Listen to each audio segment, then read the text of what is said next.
ग्राम रोजगार सेवकों की स्थिति उत्तर प्रदेश में बेहद ही बेकार होती हुई चली जा रही है। अभी तक इन कर्मियों का मानदेय नहीं आ पाया है, जो कि एक बहुत बड़ी बात मानी जा रही है। दीपावली का पर्व आया है, ऐसे में सबको मानदेय मिला, लेकिन इन ग्राम रोजगार सेवकों को मानदेय नहीं मिला। लंबे समय से ये ग्राम रोजगार सेवक लगातार अधिकारियों से बातचीत कर रहे हैं, मंत्रियों से बातचीत कर रहे हैं। कभी इन्हें समय नहीं दिया जाता है, समय दिया जाता है तो इन्हें आश्वासन दे दिया जाता है। मतलब हर तरीके से इन्हें बस इनके कामों को, इनकी समस्याओं को टरकाने का काम किया जा रहा है, जिस वजह से ये जो ग्राम रोजगार सेवक है काफी ज्यादा परेशान है और काफी ज्यादा रोष में भी दिखाई दे रहे हैं। इनका साफ तौर पे यही कहना है कि ये किसी भी नियम का उल्लंघन नहीं करना चाह रहे। इस वजह से उपचुनाव तक का इंतजार कर रहे हैं। उपचुनाव के तुरंत बाद राजधानी लखनऊ में एक बार बैठक की जाएगी। बैठक के बाद एक महा आंदोलन का आगाज किया जाएगा और कोशिश की जाएगी कि ये जो कार्यक्रम होगा, ये जो आंदोलन होगा, ये एक संयुक्त कार्यक्रम किया जाएगा, जिससे आवाज ज्यादा से ज्यादा उठ सके और सरकार तक, शासन प्रशासन तक इन कर्मियों की आवाज जा सके। ये कर्मी बहुत ज्यादा परेशान है, बहुत ज्यादा हताश है, लेकिन फिर भी शासन प्रशासन की तरफ से, सरकार की तरफ से इनकी समस्याओं का संज्ञान नहीं लिया जा रहा है। और इनका साफ तौर पे यही कहना है कि अगर इनकी समस्याओं का संज्ञान नहीं लिया गया तो आगे चल के सरकार को इसका खामियाजा भुगतना पड़ सकता है। इस विषय पर ज्यादा जानकारी देते हुए प्रदेश अध्यक्ष कुलदीप द्विवेदी जी ने क्या कुछ कहा, आप भी सुनिए। कुलदीप जी, आपका हमारे चैनल अटल टीवी पे बहुत बहुत स्वागत है।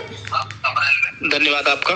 कुलदीप जी, जैसे कि देखा गया कि ग्राम रोजगार सेवकों की जो समस्याएं हैं वो कम होने का नाम नहीं ले रही हैं और ऐसे भी देखा गया ग्राम रोजगार सेवकों के कई सारे संगठन हैं, जिसमें से कई संगठन तो ये कह रहे हैं कि आंदोलन करना है, तो कई कह रहे हैं मुलाकातें कर रहे हैं। तो आपको क्या कुछ कहना है इन सारी चीजों, आप लोगों ने क्या कुछ सोच के रखा है? देखिए मैडम, मैं पहले भी बता चुका हूँ कि आचार संहिता लगने के नाते से हम लोग अभी तक कोई नोटिस नहीं भेज सके जी। और दीपावली से पहले भी मैंने कहा था कि हम दीपावली बाद आंदोलन करेंगे लखनऊ में बैठक करने के बाद, लेकिन प्रदेश में आचार संहिता लगने के कारण हम बैठक नहीं कर सके जी। लेकिन जैसे ही आचार संहिता खत्म होती है तुरंत हम लोग बैठक कर सरकार को नोटिस देने का काम करेंगे और लखनऊ में आंदोलन करने का काम करेंगे, क्योंकि सरकार हम लोगों को कहती बहुत कुछ है लेकिन करती कुछ नहीं है जी। अधिकारियों से भी कई बार वार्ता होने के बाद भी कुछ नहीं मिला। अभी आज ही हाल में मैंने संयुक्त सचिव महोदय से वार्ता करने का प्रयास किया, लेकिन वो बीसी में थे। उन्होंने कहा कि मैं 5 बजे बाद आपसे बात करूंगा। अभी तक मानदेय तक नहीं दे पाए हैं। इतनी बड़ी यह समस्या है जिससे पूरा उत्तर प्रदेश का रोजगार सेवक पूरी तरह से परेशानियों के साथ जूझ रहा है और पूरी तरह से सभी ब्लॉक अध्यक्ष, सभी जिला अध्यक्ष पूरी तरह से मन बना चुके हैं कि अब की बार अगर लखनऊ में जो भी आंदोलन होगा वो बहुत ही भयंकर आंदोलन होगा, जो कभी सरकार ने कभी देखा तक नहीं होगा जी।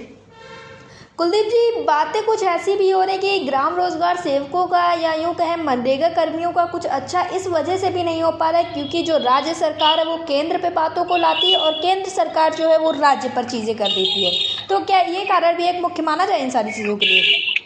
देखिए, आपकी बात सही है, लेकिन सरकार तो माननीय भाजपा की केंद्र में भी है और राज्य में भी जी। अगर दोनों जगह राज्य में भाजपा की सरकार है तो ये आपस में उन लोगों को बैठ करके बात करनी चाहिए। इसमें संगठन क्या करे? और संगठन प्रयास तो वहाँ माननीय केंद्रीय मंत्री शिवराज सिंह चौहान जी से मिला। उन्होंने कहा जो भी प्रयास हो सकता है, आप उधर से जो ऑर्डर आएगा मैं पूरे भारत के लिए लागू करूंगा।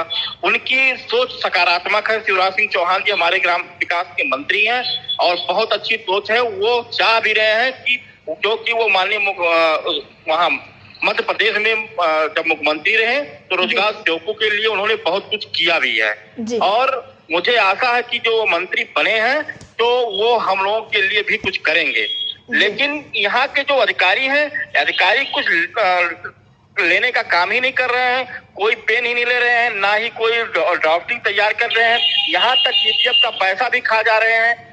ईपीएफ हमारा 15 से लागू है, आज तक खाते में जमा तक नहीं हुआ। वो पैसा कहाँ गया ये सोचनीय विषय है। या तो उसको लूट बना लिए हैं, उसके ब्याज का पैसा लोग खा रहे हैं, ये स्थिति बन गई है जी। कुलदीप जी, क्या ये कहा जाए कि ये वक्त ग्राम रोजगार सेवकों के लिए बेहद ही दुख भरा वक्त है? ऐसे में सभी ग्राम रोजगार सेवकों को यदि एक साथ आ जाते हैं, एक साथ अपनी आवाज़ को बुलंद करेंगे तो ज़्यादा बेहतर होगा, ना कि अलग अलग संगठनों में जाके, क्योंकि संयुक्त होकर जो चीज़ें की गई हैं वो बहुत अच्छी रही हैं। फिर वो शिक्षा मित्रों की हो या फिर आंगनबाड़ी कार्यकर्तियों की हो, जब भी वो लोग संयुक्त हुए आवाज़ ज़्यादा अच्छे तरीके से उठी है।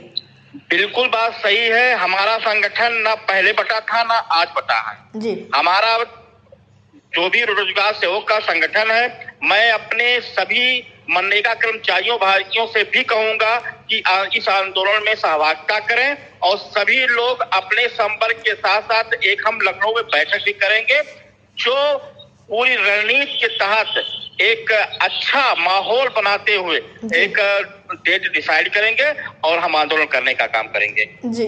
कुलदीप जी, अटल टीवी से जुड़ने के लिए धन्यवाद। बहुत बहुत धन्यवाद आपका।